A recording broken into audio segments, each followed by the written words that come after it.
Shri doctor Bhim Singh ji से आग्रह करेंगे कि वे हम सबों को संबोधित करें और जोरदार तालियों से इनका स्वागत कीजिए। साथ ही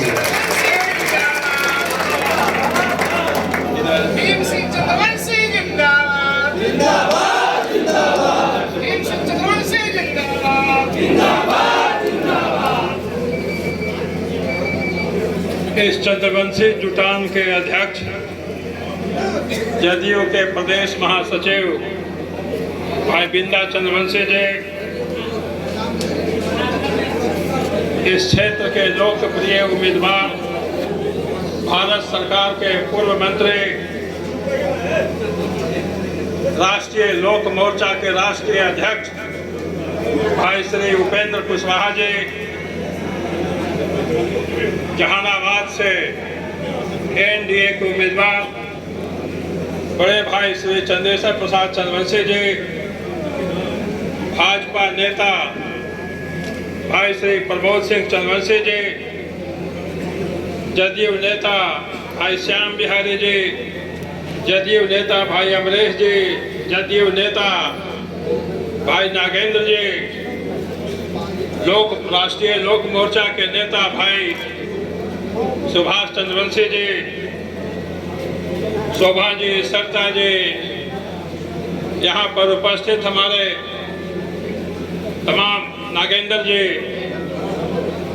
तमाम चंद्रवंशी भाइयों और बहनों, उपस्थित अन्य हमारे बंधुओं, प्रेस मीडिया के बंधुओं, चुनाव है। चुनाव के वक्त में चुनाव पर ही अपनी बात रखने का प्रयास करूंगा। हमारे वक्ताओं ने आपके बीच हमारे उम्मीदवार के बारे में, हमारे गठबंधन के बारे में, हमारे नेता श्री नीतीश कुमार और देश के नेता आदरणीय श्री नरेंद्र भाई मोदी जी के बारे में बताया। नहीं भी बताते तो भी आप इन दोनों नेताओं से अवगत हैं, क्योंकि इनके कार्यों को मुंह से बोलकर ही नहीं बताया जा सकता, उसको आंखों से देखा भी जा सकता है, दिल में अनुभव भी किया जा सकता है। शिक्षा में सुधार है, अस्पतालों में सुधार है, गांव की सड़कें बन रही हैं, बड़े बड़े हाईवे और पुल बन रहे हैं।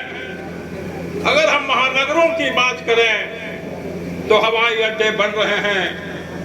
ये सारे काम आप अपनी आंखों से देख सकते हैं।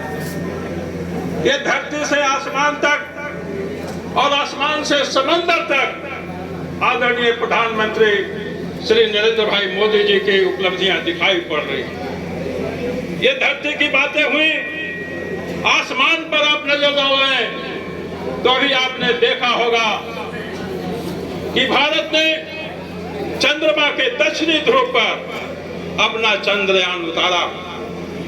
ये दक्षिणी ध्रुव पर चंद्रमा पर उतारना, यान को उतारना भारत के लिए एक बड़ी उपलब्धि है, क्योंकि दक्षिणी ध्रुव पर अभी तक अमेरिका भी नहीं उतर सका है, चाइना की तो बात ही छोड़ी। तो यह धरती से आसमान तक नरेंद्र भाई मोदी जी के नेतृत्व में यह भारत का डंका बजा है।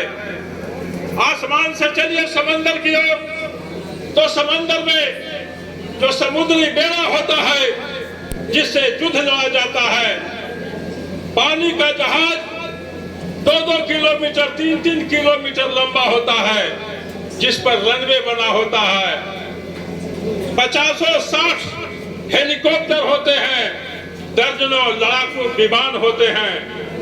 तो वो जो भारत में समंदर की जो रक्षा करता था, विक्रांत, हमारा बेड़ा का नाम है विक्रांत।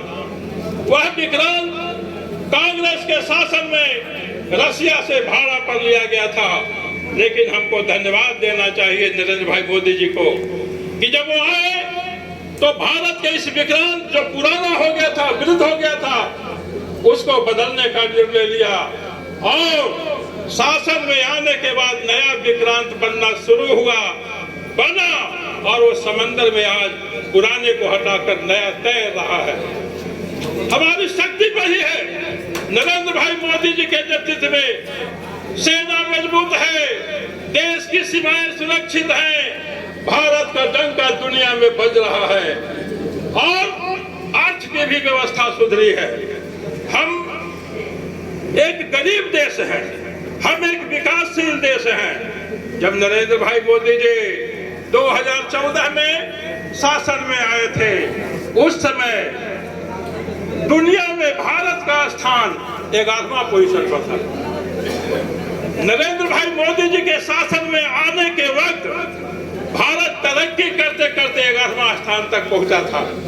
आजादी के इतने वर्षों बाद तक, 2014 तक, नरेंद्र भाई मोदी जी के सुशासन से, नरेंद्र भाई मोदी जी के गुड गवर्नेंस से, उनकी नीतियों से भारत तरक्की करता हुआ 5वें स्थान पर आज पहुंच चुका है। यह नरेंद्र भाई मोदी जी की नीतियां का परिणाम है।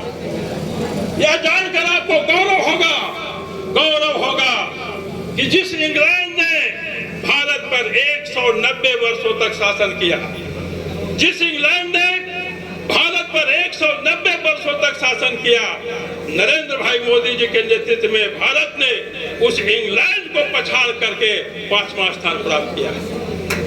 यह बहुत बड़ी उपलब्धि है। यह बड़ी बड़ी बातें हुई।